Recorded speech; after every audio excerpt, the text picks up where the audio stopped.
Hello everyone, I'm Francesco, I'm the Grumpy Sculptor, and today we're doing a new video about how I made the Rita Ora's chrome spine for the London Fashion Award. This is a job done in collaboration with Isabella French. There's a makeup artist from London that is always involved with really cool projects. So what you're watching now is the design that I've been doing based on informations and directions that Isabella gave me. Originally, she actually asked me for a prosthetic that you've seen in the design that I made a few years ago just for fun, because why not? I want to experiment like work and the way how silicone could be gradually translucent from the skin to the tip. So if you go back in the video and you pause on the initial design, you can have a look at what was the original prosthetic there. She asked me if I still have the mold available. Unfortunately I didn't. Unfortunately for probably the budget of the project, but thankfully for me I had the chance to actually do something new, and the budget wasn't a lot, but the project sounded cool, so I thought, alright, I'll go a little bit lower just for the fun of it. Give me some fun and way to experiment new things with this. It was quite a long process sculpting. This video is just 17 minutes, and actually I try to shrink it as much as possible because YouTube doesn't really pay attention to too many long videos. In fact, something that I want to explain is that all the videos that you're gonna see on this channel, they're gonna be videos that are shrinked to the bone just to give you the whole process. Sometimes I skip some parts because otherwise the whole video will be like an hour. For example, for this video I had a total of time lapses and normal speed videos that I think the sum of the video, the minutes were around the 95 minutes. So nobody was stopping here watch 96 minutes, 95 minutes of me sculpting this. It's just because it was a kind of like a tedious process, because ultimately you see now I start to block out the whole form and I got all these round but spiky cones here and there, but the idea was to create something that looked like something between a rock and sci-fi and otherworldly, like they most like to say. And so the long process was to refine and sharpen up and clean up, and then like now putting all the skin around it, try to make it look like the spine, all this almost like calcification is coming out from the skin. So it was long, and my attention span is quite short, so I always try to do everything very, very fast.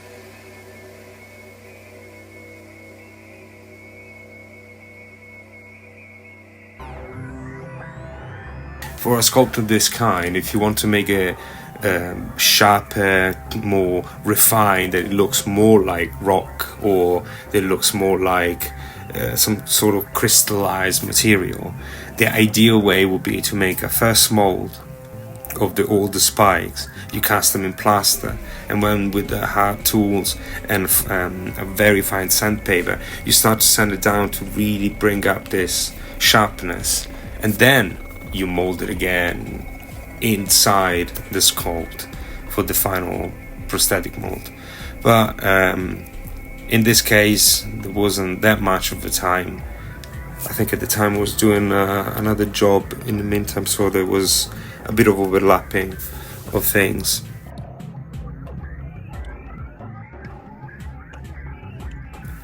After I blocked out everything, start to sharpen up bits here and there, start to have an idea and look of how it could be, I find really helpful to arrive to almost like a finish in some areas, because it gives me almost like a glimpse in the future.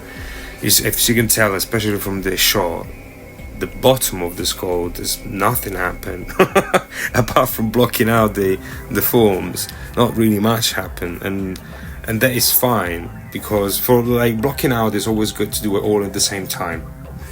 so you have like a full original start of an idea of what's going to be the end product. But then for the detail side, I always like to go, okay, this area, I'm going to almost finish this area with texture and everything. If I like it, I carry on with the rest of it. If I don't, well, I change it. Obviously.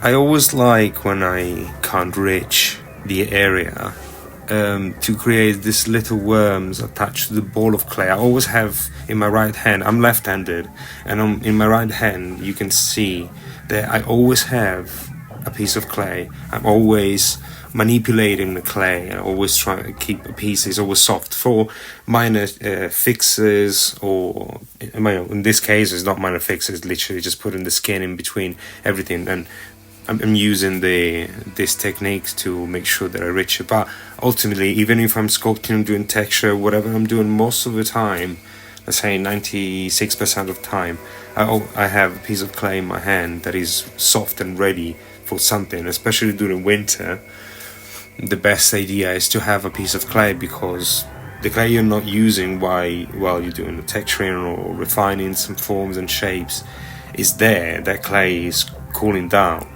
And then if you need a piece, you have to scrape it, get it soft again. But in this way, you have like an ongoing soft piece of clay.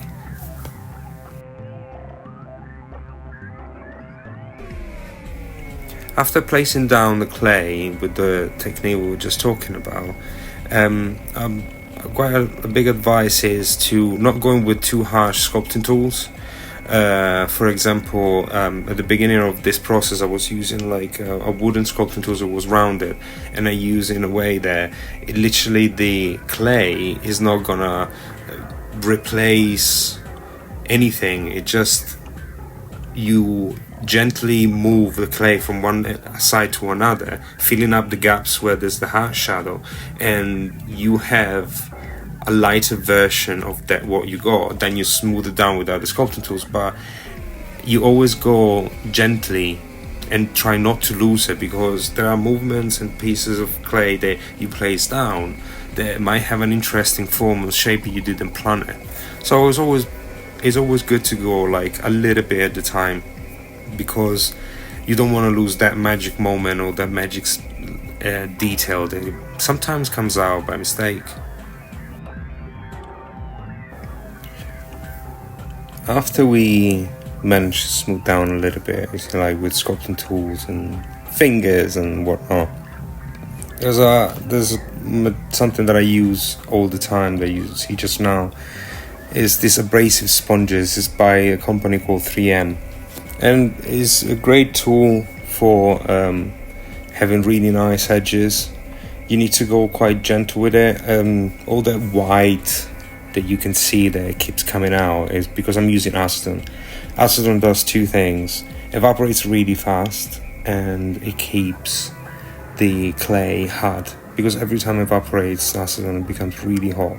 So often when I don't have a freezing spray, I use acetone. I keep brushing it and blowing on it so it becomes colder and colder and colder, especially when I need to in summer. For example, last summers in UK had been really hot, so using the acetone to have that kind of effect, to harden up and be able to do finer details, is quite important. At this point, I start to use a blade. Is a Stanley knife blade, but I use an angle grinder to cut off some bits so I can manage to go through some small spacer in the sculpt. And I'm gonna refine it more and more, the sculpt in terms of the crystallized areas and all these rock parts. But with the blade, as you can tell, you get like a quick, sharp, smooth, kind of smooth, apart from some areas there where you can see that I've been jiggling the blade, but you already have like a much more refined surface, like what we can call hard surface. And after that, I kind of arrived like to a nice good point. Pretty happy with that. So I'm using white spirit with a soft brush, and I brush over and over and over on the part of the skin. In this way, as you can tell, you can see that everything becomes smoother and smoother, but without going with the sculpting tools, because I do want to keep a little bit of irregularity on the skin, and it doesn't need to be super perfect, especially around the areas of the skin that touches with the crystals and rocks and stuff. So I've done a bit of the white spirit and give like a nice clean smooth area. I use a blowtorch because when you have the white spirit, the white spirit basically melts the very first layer of the clay, so the very first surface becomes extremely soft. And if you use a gentle flame, that surface, that clay, they already have white spirit inside, it melts immediately and become really smooth. And it's nice when you need to have some sort of like clean area. It's quite satisfying from that aspect. The only problem is when you do that, then you have two options. You either get another soft brush with acetone or alcohol and you brush it on top, and basically you degrease the sculpt and you get rid of the layer of white spirit, or you just do it at the end of the day and then in the morning it will be fine. Don't use it too much, because especially in winter the white spirit tend to stay in the clay and it leaves you that kind of like soft greasy layer that doesn't allow you to put back any clay, so it doesn't allow you to carry on working. So there's two options. You either clean it really well with acetone and alcohol, or you just leave it overnight.